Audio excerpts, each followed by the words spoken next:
Hoja nyingine ni kwamba ukiwa chuoni ni lazima ujiwekee vipaumbele. Chuoni kuna mambo mengi chuoni kuna mambo mengi sana yanayotokea, yanayoendelea. Sasa lazima uchague kipi kianze kufanyika kabla ya vingine.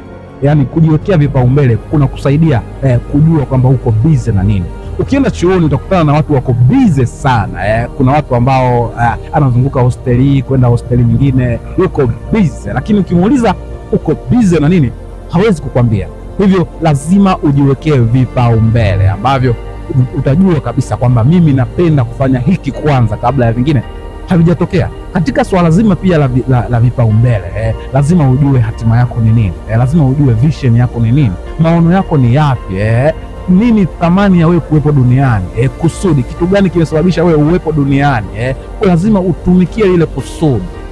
Kwa hiyo sasa mwanachuo, mtu ambaye upo chuoni, usipokuwa na vipaumbele katika kutumia muda wako katika kusoma, usipokuwa na vipaumbele vyako ambavyo umejipangia, inakuwa ni ngumu sana kuweza kufanikiwa.